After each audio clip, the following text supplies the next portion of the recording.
माता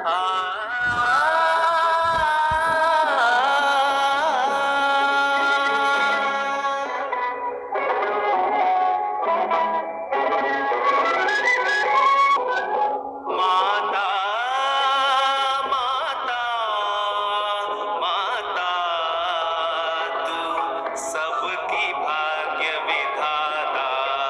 माता माता माता तू सबकी भाग्य विधाता। माता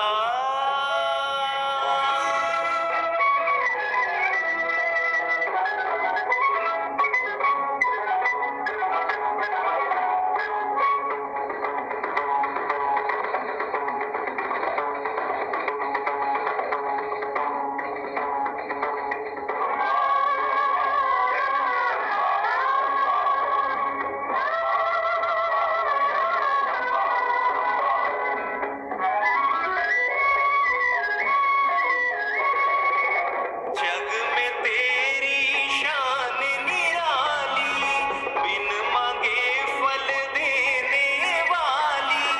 तुझसे घर घर की उजियाली, तू करे सबकी रखवाली। माँ तेरा संसार ये सारा, तुझको शीश झुकाता। माता माता माता तू सबकी भाग्य विधाता। माता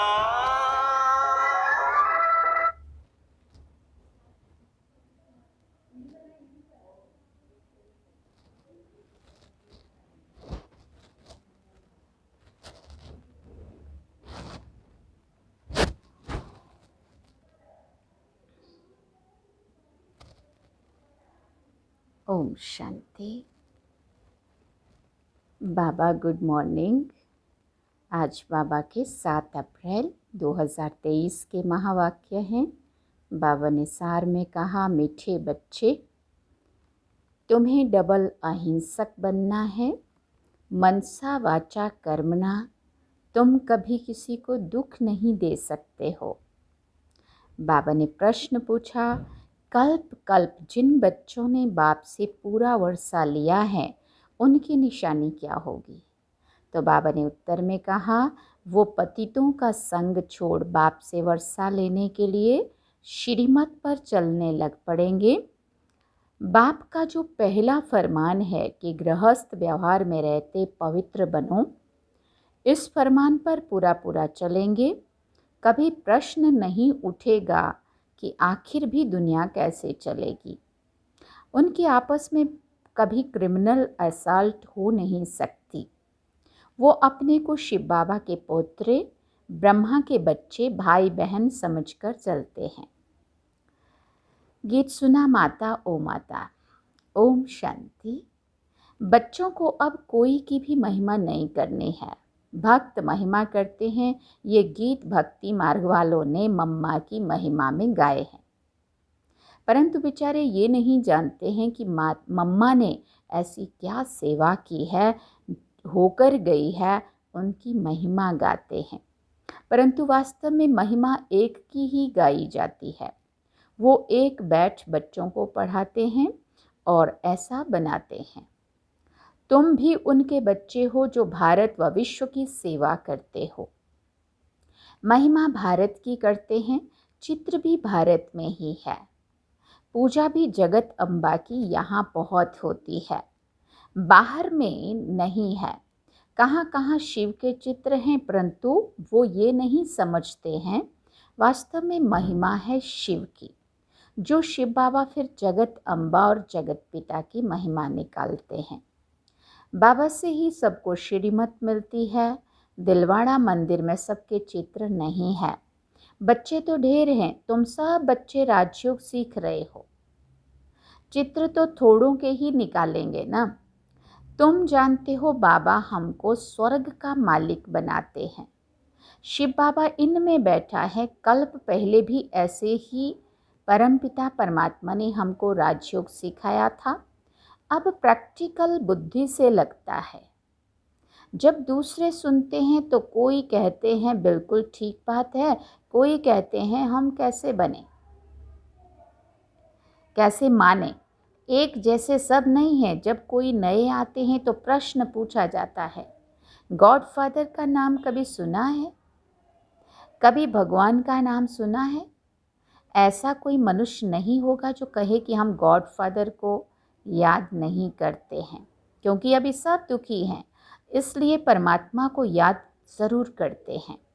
सतयुग में ऐसा कोई नहीं है, सतयुग में ऐसा कोई नहीं कहेंगे कि पतित पावन आओ, है ना। वहाँ पे कोई भी पतित नहीं है जो पतित पावन को बुलाना पड़े कि आओ आप पावन बनाओ। दुख में सिमरन सब करते हैं, सुख में सिमरन करे ना कोई। दुख में सिमरन किसका करते हैं? किसका करते हैं? एक शिव बाबा का। भले सिमरन करते हैं परंतु जानते नहीं हैं। ओ गॉड फादर कहेंगे बट जानते नहीं हैं उसके बारे में, सिर्फ महिमा करते हैं। यहाँ तो है सारी धर्म की बात। गाया जाता है रिलीजन इज़ माइट। कौन से रिलीजन में इतनी माइट है? सभी रिलीजन में तो इतनी माइट नहीं है। बाप आकर एक देवी देवता धर्म स्थापन करते हैं। फिर बाबा ने कहा, एक बाबा को कहा जाता है ऑल माइटी। बाबा को कहा जाता है ऑल माइटी। तो जो धर्म स्थापन करते हैं उनमें भी माइट है। तुम जानते हो हम देवी देवता धर्म वाले बनते हैं तो हमारे में कितनी माइट आती है। हम बाप से राजाई लेते हैं, हम कोई हिंसा नहीं करते हैं। सतयुग में दोनों हिंसा नहीं होती है, एक काम कटारे की हिंसा, दूसरी फिर किसी पर क्रोध करना, कुछ बुरा अक्षर कहना, ये भी बाण चलाना है। जिससे किसी को आत्मा को दुख पहुंचता हो, चोट पहुंचती हो, तो ये भी एक हिंसा है। बाबा कहते हैं इनको वायलेंस कहा जाता है। तुम किसी को दुख नहीं दे सकते हो। बाबा कितना अच्छा सिखलाते हैं, सबको सुखी बनाओ। मुख्य बात काम कटारी चलाना, यह है सबसे बड़ी हिंसा। बंदूक आदि चलाना, मारना, वो भी हिंसा है। कोई भी प्रकार से किसी को दुख देना हिंसा है। इसलिए बाप ने कहा है काम महाशत्रु है। गाया भी जाता है अहिंसा परमो देवी देवता धर्म। उनमें दोनों हिंसाएं नहीं थी। कभी भी किसी को मनसा वाचा कर्मणा दुख नहीं देते थे। बाप आकर स्वर्ग की स्थापना करते हैं। कल पहले भी की थी, अब फिर से कर रहे हैं। किसी को मारना, पीटना, क्रोध करना सबसे छुड़ा देते हैं। मुख्य बात है पवित्रता की, इसलिए राखी बांधना गाया हुआ है, राखी बंधन गाया हुआ है। बहनें बैठ भाइयों को राखी बांधती हैं कि काम कटारी नहीं चलाना, परंतु मनुष्य ये अर्थ नहीं समझते हैं। पवित्रता की राखी बांधना, ये अर्थ नहीं समझते हैं कि ये पवित्रता की प्रतिज्ञा करा रहे हैं। तुम हो ब्रह्मा के बच्चे, शिव बाबा के पोत्रे, तो तुम भाई बहन हो गए, आपस में कभी क्रिमिनल असॉल्ट नहीं कर सकते। यह है पवित्र बनने की युक्ति। भाई बहन कभी आपस में शादी नहीं करते हैं। तो बाप समझाते कल्प कल्प जिन्होंने वर्षा लिया है वही श्रीमत पर चलते हैं। अधर कुमारी कुमारी कन्या का मंदिर भी है। गृहस्थ से निकल फिर बाप के बच्चे बने हैं तो उन्हों को अधर कहा जाता है। ज़रूर होकर गए हैं, अब फिर प्रैक्टिकल में है। ऐसे मत समझो कि हम पवित्र बनेंगे तो सृष्टि कैसे चलेगी। अब ये तो पतित दुनिया हो गई, अब चाहिए पावन दुनिया। पतित दुनिया तो चलती ही रहती है, बंद नहीं होती है, तो तुम्हें पतितों का संग छोड़ना पड़े। बाबा आकर विकारी दुनिया की रचना बंद कराते हैं। सतयुग से निर्विकारी दुनिया शुरू होती है, शुरू होगी। बाप आकर बच्चों को फरमान करते हैं, फिर कोई माने या ना माने। श्रीमद् भगवान वाच। भगवान बच्चों को बैठ पढ़ाते हैं, फिर बाबा पूछते हैं क्या बनाएंगे, किस लिए पढ़ाते हैं। ज़रूर भगवान भगवती बनाएंगे ना, ज़रूर भगवान भगवती बनाएंगे। जो जैसा है वो वैसा ऐसा ही बनाएगा ना। निराकार भगवान बैठ निराकार आत्माओं को पढ़ाते हैं इस शरीर द्वारा। यह है बाबा का लॉन्ग बूट। बाबा को शरीर तो चाहिए ना, उनकी शरीर रूपी जुत्ती पुरानी हो गई है। जब नई थी तो गोरी थी, अब काली हो गई है। बाबा ने समझाया है, तुम इस समय श्याम हो फिर सुंदर बनते हो। आत्मा की बात है। इस समय हर एक श्याम बन गया है, उनको 84 जन्म लेने पड़े। श्री कृष्ण पहले सुंदर था, धीरे धीरे सुंदरता कम होती गई, माना आत्मा की जो सुंदरता थी, लाइट थी, जो शाइनिंग थी, वो कम होती गई। श्री कृष्ण का भी चित्र है, नरक को लात मार रहे हैं और हाथ में स्वर्ग है। कहते हैं मैं स्वर्ग में सुंदर था और नरक में श्याम हूँ, तो लात मारता हूँ। जो भी सूर्यवंशी घराने के हैं वो सब सुंदर थे। सारी डायनेस्टी राज्य करती थी। अब सभी काले बन गए हैं, इसलिए श्याम सुंदर नाम चला आता है। श्री कृष्ण की आत्मा ही पहले पहले जन्म लेती है। श्री कृष्ण के साथ सारी राजधानी भी है। सभी पुरुषार्थ कर रहे हैं फिर से गोरा बनने का। कहते हैं काली दह में सर्प ने डसा, वो भी अभी की बात है। माया सबको डसती रहती है। फिर बाबा ने कहा, माया ने सबको काला बना दिया है, बाप फिर से गोरा बनाते हैं। स्वर्ग में, बाबा ने कहा, स्वर्ग में ऐसा होगा नहीं। वहाँ 21 जन्म सदा सुखी रहते हैं, अकाले मृत्यु कभी नहीं होता है। अभी दैवी राजधानी स्थापन हो रही है। बाप आकर सबको राज्य भाग्य देते हैं और कोई भी धर्म स्थापन करने वाले राज्य भाग्य नहीं दे सकते हैं। इब्राहिम, बुद्ध आदि राजा ये स्थापन नहीं करते हैं, वो सिर्फ धर्म स्थापन करते, फिर धर्म की वृद्धि होती है। उनको वास्तव में गुरु भी नहीं कहा जा सकता, क्योंकि गुरु करते हैं सद्गति के लिए।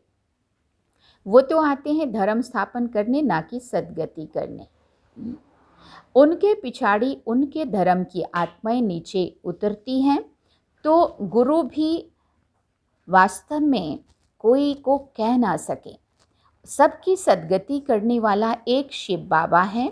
उनके लिए ऐसे नहीं कहेंगे कि वो जन्म लेते हैं, ये रॉन्ग हो जाता है। फिर बाबा ने कहा, तो गुरु भी वास्तव में कोई को कह ना सके, सबकी सद्गति करने वाला वो एक शिव बाबा है। उनके लिए ऐसे नहीं कहेंगे कि वो जन्म लेते हैं, ये रॉन्ग हो जाता है। वो अवतार लेते हैं। जन्म लेना अर्थात गर्भ में आना। मैं गर्भ से जन्म नहीं लेता हूँ, अवतार लेता हूँ, परंतु कैसे आते हैं ये कोई नहीं समझते हैं। मैं परम धाम से आकर इस तन में प्रवेश करता हूँ। मुझे शरीर तो चाहिए ना, और चाहिए भी बड़ा शरीर। छोटे तन से तो बात कर ना सके ना, छोटे तन से तो बात हो ना सके। मैं अनुभवी रथ, बहुत जन्मों के अंत के जन्म में वानप्रस्थ में आता हूँ। गीता में भी है कि मैं इनके जन्मों को जानता हूँ। ये अपने जन्मों को भी नहीं जानते हैं। तो ये अपने जन्मों को भी नहीं जानता था, अब तो जानते हैं। एक बार बता देता हूँ, पहले देवता थे, 84 जन्म लेते लेते अंतिम जन्म में है, तब मैंने इनमें प्रवेश किया है। यह है कल्याणकारी जन्म। बाबा आकर के इनके द्वारा पढ़ाते हैं, तो ये माता भी हो गई। वास्तव में ये है माता, परंतु सर्विस पिता के रूप में करते हैं, इसलिए मम्मा को निमित्त बनाया है। तुम बच्चे भी उनके साथ निमित्त बनते हो, सबको स्वर्गवासी बनाने का रास्ता बताते हो। मनुष्य मरते हैं तो कहते हैं स्वर्गवासी हुआ, वो पुरुषार्थ नहीं करते हैं। हम तो स्वर्गवासी बनने के लिए पुरुषार्थ कर रहे हैं। सतयुग में लक्ष्मी नारायण थे, उन्हों को स्वर्ग का मालिक बनाने वाला कौन? ज़रूर नहीं थे, तब तो बनाया ना, इसमें तकलीफ की कोई बात नहीं है। बाबा सिर्फ राय देते हैं कि गृहस्थ व्यवहार में रहते इस अंतिम जन्म में पवित्र बनो। अब पुरानी दुनिया का विनाश होना है। सतयुग में रावण को नहीं जलाते हैं। मनुष्य कहते हैं ये रस्म अनादि चली आती है, परंतु कब से चली ये नहीं जानते हैं। द्वापर से रावण को जलाना शुरू किया है। रावण का कोई ठिकाना नहीं है, शिव बाबा का ठिकाना है परम धाम। फिर बाबा ने पूछा, रावण का धाम कहाँ है? अब शिव बाबा का धाम तो बता दिया, परम धाम। अब रावण का धाम कहाँ है? बाबा ने कहा वो सभी में प्रवेश कर लेता है। हाँ, उन्होंने फिर परमात्मा को सर्वव्यापी कह दिया। वास्तव में कहना चाहिए रावण का कोई ठिकाना नहीं, वो सबके अंदर बैठा है। हाँ, सबके अंदर प्रवेश कर लेता है, कोई एक ठिकाना नहीं है। जब रावण राज्य पूरा होगा सभी पावन बन जाएंगे, फिर रावण का नाम निशान भी नहीं होगा। राम और रावण दो चीज़ें हैं। राम स्वर्ग स्थापन करते, रावण दुखी बनाते हैं। मैं कोई सर्वव्यापी नहीं हूँ, रावण सर्वव्यापी है। देखो बाबा कितना क्लियर करे, मैं सर्वव्यापी नहीं हूँ। लोगों ने क्या कहा, हाँ परमात्मा सबके अंदर है। परमात्मा ने कहा मैं नहीं हूँ सर्वव्यापी, रावण सबके अंदर है। रावण सर्वव्यापी है, फिर मैं आकर इन भूतों को निकालता हूँ। ये भूत ही सभी को दुख देते हैं। इन भूतों पर विजय पहनाकर स्वर्ग का मालिक बनाता हूँ। तुम बच्चे सभी स्वर्गवासी बनने के लिए पुरुषार्थ कर रहे हो। वो लोग कहते हैं स्वर्गवासी हुआ तो फिर रोते क्यों हैं? तो और अच्छी बात है, खुश होना चाहिए। हाँ, क्योंकि यहाँ तो नरक में कितने प्रकार के दुख तकलीफ़ों में था, अब स्वर्गवासी हुआ तो बहुत खुशी होनी चाहिए। बाबा कहते फिर तुम रोते क्यों हो? वहाँ तो वैभव ही वैभव है। मनुष्यों को स्वर्ग ही याद पड़ता है, परंतु पुनर्जन्म फिर भी नरक में ही लेते हैं। तुम जब सतयुग में हो तो पुनर्जन्म सतयुग में ही मिलता है। अब नरक बदल स्वर्ग आने वाला है, दुख की दुनिया बदल सुख की दुनिया आने वाली है। अब सर्व का सद्गति दाता शिव बाबा आया हुआ है सबको सुखी करने के लिए। अच्छा, मीठे मीठे सिकिलते बच्चों प्रति माता पिता बाप दादा का याद प्यार और गुड मॉर्निंग। रूहानी बाप की रूहानी बच्चों को नमस्ते। हम रूहानी बच्चों की रूहानी माता पिता बाप दादा को दिल व जान से व प्रेम से याद प्यार, गुड मॉर्निंग, नमस्ते, थैंक यू बाबा, शुक्रिया बाबा। अब धारणा के लिए मुख्य सार है। पहला पॉइंट, डबल अहिंसक बन मन वचन कर्म से किसी को भी दुख नहीं देना है, पवित्रता की सच्ची राखी बांधनी है।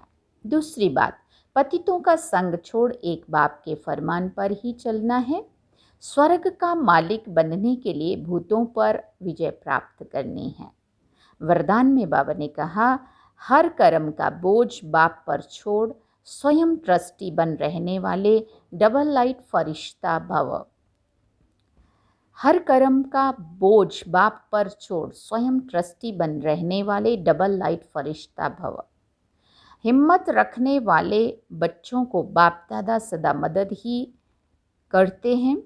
बच्चे श्रेष्ठ संकल्प करते और बाप हाजिर हो जाते हैं। बाबा ने कहा, सिर्फ बाप के ऊपर सारा कार्य छोड़ दो तो बाप जाने कार्य जाने। खुद अपने ऊपर जवाबदारियों का बोझ नहीं उठाओ। सिर्फ दिल से कहो, बाबा मैं इंस्ट्रूमेंट हूँ, आप करावनहार हैं, आप मुझ इंस्ट्रूमेंट को यूज़ करो सेवा में। फिर देखो बाबा कैसी कमाल करता है। बाबा ने कहा, सिर्फ बाप के ऊपर सारा कार्य छोड़ दो तो बाप जाने कार्य जाने। खुद अपने ऊपर जवाबदारियों का बोझ नहीं उठाओ। ट्रस्टी बनकर रहो तो सदा हल्के डबल लाइट फरिश्ता बनकर उड़ते रहेंगे। दिल साफ है तो मुराद हासिल हो जाती है। ये हमारा अनुभव है अंदर दिल से। हाँ, कल हमने ये बात की, दिल साफ तो मुराद हासिल। बाबा कैसे कैसे काम कराता है पता भी नहीं चलता, क्योंकि हम बाबा को सौंपते हैं कार्य बाबा का, हम भी बाबा के, और करण करावनहार बाबा है। बाबा हम इंस्ट्रूमेंट को यूज़ करता है और अपना जो कार्य कराना होता है वो बहुत अच्छे से अपना कार्य करा लेता है। लेकिन जब हम बाबा के ऊपर छोड़ते हैं और अपने को निमित्त समझते हैं, जब मैंपन लाते हैं तो भारी हो जाते हैं और फिर कार्य में जो सफलता चाहिए वो नहीं मिलती है ना। तो ये तो हर एक का अनुभव होगा, हमारा भी ये बहुत ज़बरदस्त अनुभव है और आगे कभी सुनाएंगे। चमत्कार बाबा का, बाबा कराता है। तो बाबा ने कहा, साफ दिल साफ है तो मुराद हासिल हो जाती है। स्लोगन में बाबा ने कहा, उमंग उत्साह के पंख सदा साथ हो तो उड़ती कला में उड़ते रहेंगे। उमंग उत्साह के पंख साथ हो तो उड़ती कला में उड़ते रहेंगे। ये भी हमारा अनुभव है। जैसे बाबा ने कहा कि अगर हम उमंग उत्साह के 2 पंख लगा के और एक्टिव होके सब कार्य करते हैं, करावनहार बाबा है, निमित्त बन के करते चलो, लेकिन उमंग उत्साह के 2 पंख बाबा ने जो दिए हुए हैं ब्राह्मण जीवन में अगर 2 पंख उमंग और उत्साह के ना हो तो और हम कुछ भी नहीं कर सकते। इसलिए बाबा ने कहा उमंग उत्साह के पंख अगर साथ हों तो उड़ती कला में उड़ते रहेंगे। अच्छा, ओम शांति। यह है बाबा के आज के महावाक्य। बाबा ने सार में कहा, मीठे बच्चे, तुम्हें डबल अहिंसक बनना है। तुम्हें मनसा वाचा कर्मणा तुम कभी किसी को दुख नहीं दे सकते हो। और गीत सुना, माता ओ माता। ओम शांति। ये थे बाबा के आज के महावाक्य जो हम सभी ने सुने। अब हम बाबा को याद करते हैं। ओम शांति।